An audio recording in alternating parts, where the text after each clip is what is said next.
एक वरिष्ठ इजरायली अधिकारी ने रॉयटर्स को बताया कि ईरान के supreme leader ayatollah Ali Khamenei अब जीवित नहीं है, उनकी मौत हो चुकी है और उनका शव मिल चुका है। इसके पहले इजराइल के प्रधानमंत्री बेंजामिन नेतन्याहू ने टीवी पर देश के नाम संबोधन में बड़ा दावा किया कि ईरान के सर्वोच्च नेता आयतुल्ला अली खामनेई के मुख्य परिसर को पूरी तरह से नष्ट कर दिया।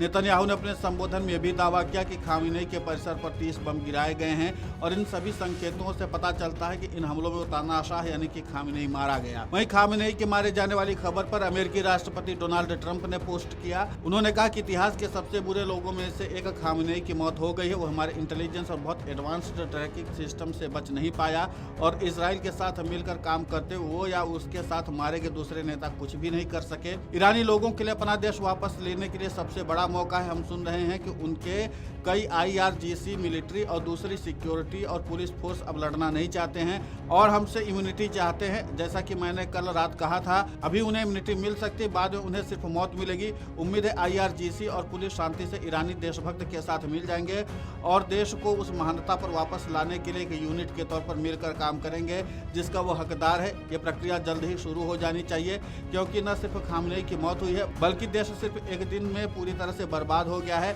और यहाँ तक कि पूरी तरह से खत्म हो गया है।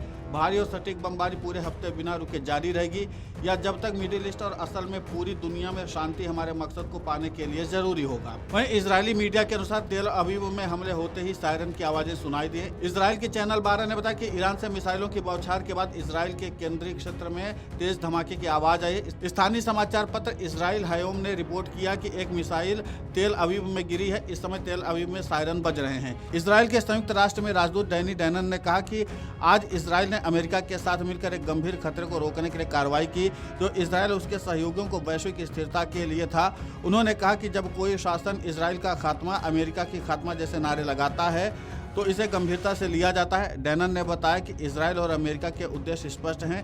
ईरानी शासन द्वारा उत्पन्न तत्काल खतरे को खत्म करना, उसका परमाणु कार्यक्रम नष्ट करना, बैलिस्टिक मिसाइल उत्पादन को रोकना, नौसैनिक खतरों को बेअसर करना और आतंकवाद के सहायक नेटवर्क को तोड़ना। उन्होंने ईरान के बहादुर लोगों के प्रति अपना समर्थन व्यक्त किया और कहा कि हमारी लड़ाई आपसे नहीं है बल्कि एक ऐसे खतरनाक शासन से है जिसने लगभग 50 वर्षों से ईरानी जनता को दबाया है और हम पर हमले की योजना बनाता रहा है।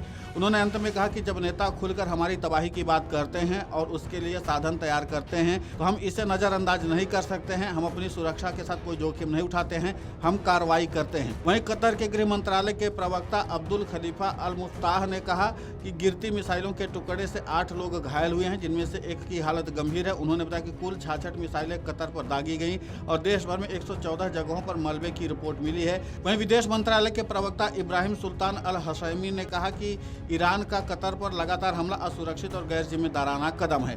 अब कुल मिलाकर के कि जिस तरीके से आयतुल्ला अली खामनेई की मौत की पुष्टि लगातार इजरायली प्रधानमंत्री बेंजामिन नेतन्याहू ने की, फिर उसके बाद उनके एक वरिष्ठ अधिकारी ने की और इसी के साथ अमेरिकी राष्ट्रपति डोनाल्ड ट्रंप ने इस बात की पुष्टि कर दी है कि ईरान के सर्वोच्च नेता आयतुल्ला अली खामनेई की मौत हो चुकी है और इसी के साथ उन्होंने एक तानाशाह भी उन्हें बताया है। अब देखना महत्वपूर्ण होगा कि ईरान की ओर से इस दावे पर क्या कुछ कहा जाता है, यानी क्या पुष्टि की जाती है। वीडियो डेस्क अमरउजाला.com। अगर आप ये वीडियो YouTube पर देख रहे हैं तो हमारे चैनल को सब्सक्राइब कर बेल आइकन दबाएं और Facebook पर देख रहे हैं तो हमारे पेज को लाइक करें।